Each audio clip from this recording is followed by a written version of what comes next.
Hi, today I'm going to make some European lager. I am using Cooper's European lager, and that's a hop and malt concentrate.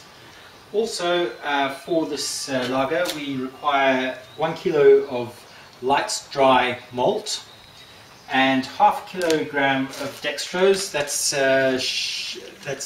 very much like a sugar, a refined sugar. Also 7 grams of hops and 7 grams of yeast.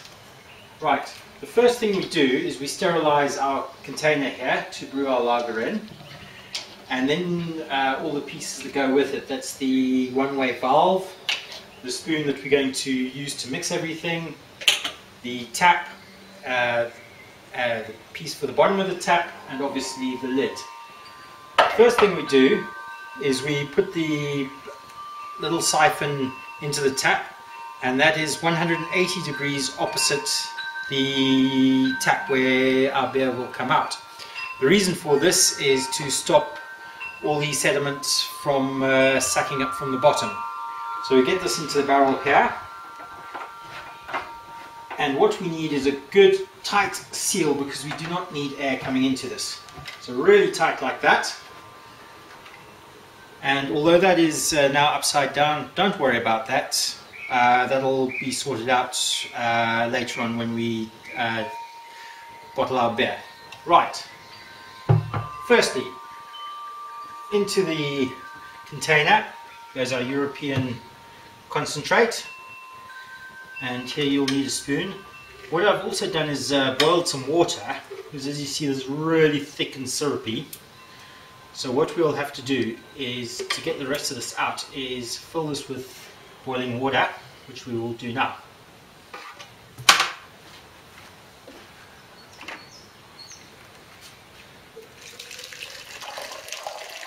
Be careful not to burn yourself here, because obviously boiling water will hurt. Right, leave that in there, and we'll let that sit for a couple of minutes. Right, again into the brewing barrel, a kilo of light dry malt,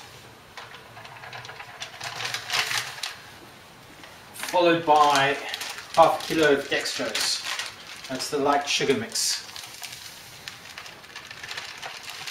Right, then what we need to do is to get the rest of this into here. So give this a light mix.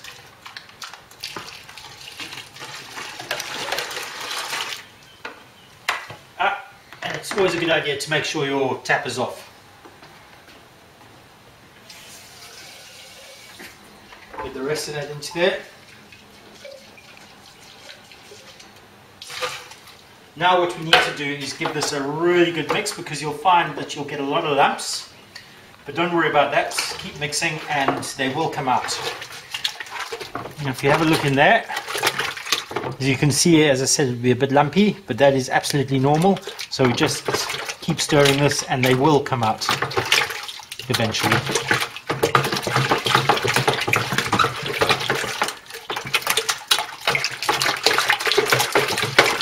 This will take a minute or so, but an idea might be is to get hold of a whisk at some stage and do this.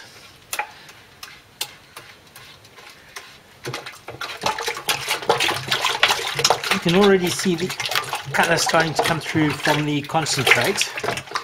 To this we will add about 22 litres of water, so in total we'll have 23 litres. Once this is done and the water is in, we're going to dry hop it and the yeast will sit on top. But we will do this in a moment or so. Right.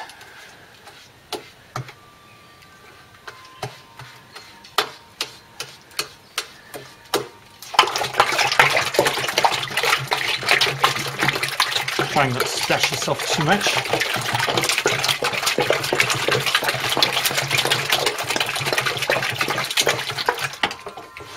Making sure we get all from the edges. Right, we'll carry on stirring that now, but first of all we need to add some cold water.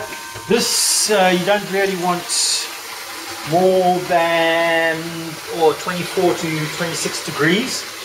So what we shall do is watch the temperature. It is quite cool today, so I do have a heat belt, and we shall use that if need be. If it is above 26 degrees, 27 degrees, the yeast will die. That is not a complete disaster because you can always add extra yeast, but it's obviously best to get it right first time. As you see, a lot of the lumps are now disappearing.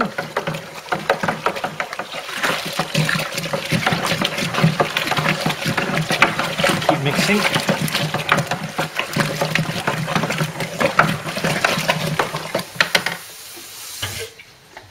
And get some more water in.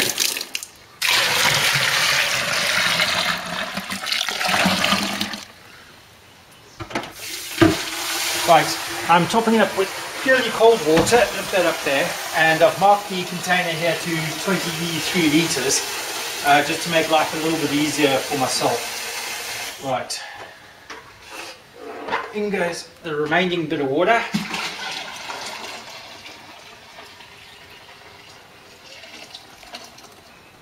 Another litre there.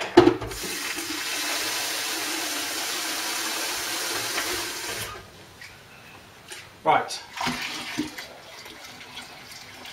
Stop. Water in.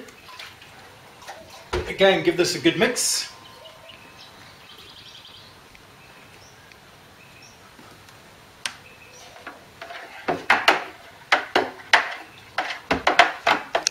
And as you shall see, all the lumps have disappeared. So what we'll do now is just make sure that's all mixed in nicely. Then what we need to do is dry hop it. That's with 7 grams of hops. There are various types of hops you can get. You can get Cascade hops and so on. But you need to speak to your local supplier for that. It's depending on what type of lagers you're making and so on. Right, once that's done, what we're going to do is add the yeast. Now we're not going to mix the yeast in, that's just going to rest on top. Now what we need to do is seal this and make sure we've got an airtight seal. How we do this, there we go, really tight again.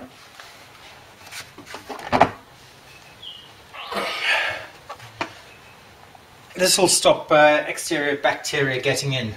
Right, so what we do is we take our one-way valve, and this will go into a little grommet, a rubber grommet that we've got on top of the barrel. It's over there. So we put that in there. Just like that. Now, to make sure we've got a good seal, what we'll do is put some boiling water in there, or just past boiling, like this.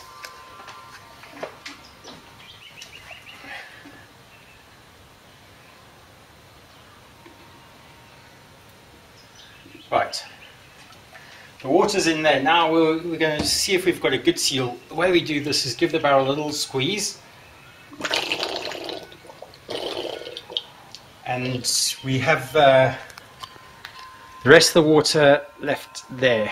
Very difficult to see, but the water is just sticking this side, and there's no water this side, and at the bottom there's a little bit of water there, but it's not equalizing. So that means we've got a really good seal. Now what will happen in about 24 hours or so, the water this side will be pushed out by the gases to this side. And then after about 6 days, the water level in the one-way valve will equalize, and that'll mean that the brew is just about ready. The other thing I'm going to do with this is put on a heat belt, because as I said, it's quite cold today, and that is just reading 18 degrees, so it's not quite warm enough. But in a day or so I'll show you the way this is just will bubble on its own. It's now been about 24 hours since I've put the brew on, and as you can see in the one-way valve there, The water has gone to the other side and is slowly being pushed up, and you'll see a bubble there.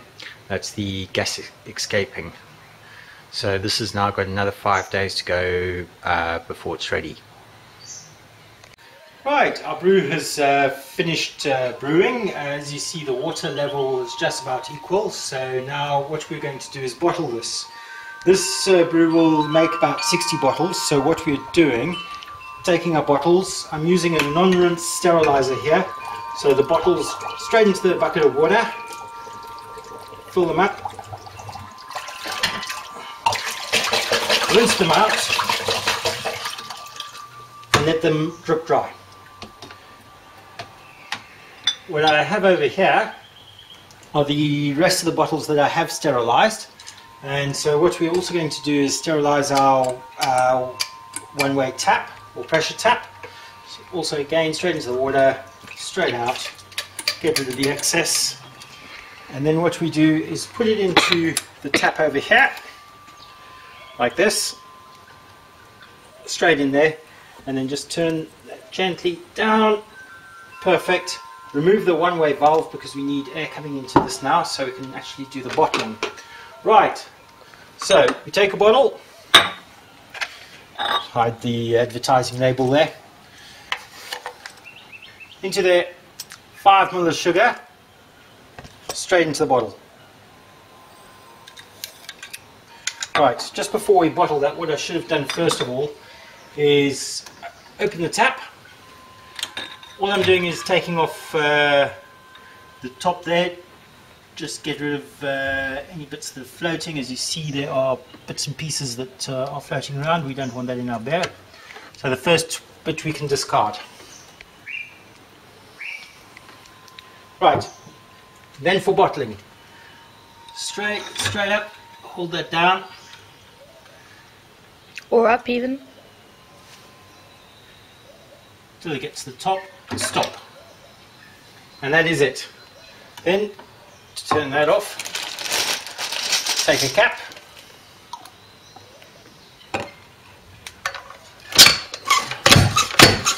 cap it, good shake, getting all the sugar off the bottom, and then we'll let that rest for 3 to 4 weeks in a dark space, somewhere in the garage, in a cupboard, somewhere like that. And then after 4 weeks, what we have, something like that. See all the sediment at the bottom? Beautiful. Open this. Good, that's a bit hard. There we go.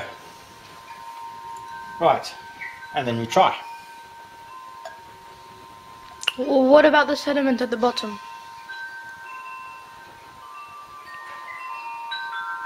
There we go. Right, you see I haven't pulled a full glass. I'll use a bit more of this, but we do leave the sediment behind.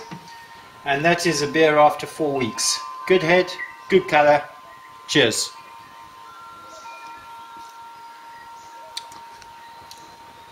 Oh, definitely worth doing.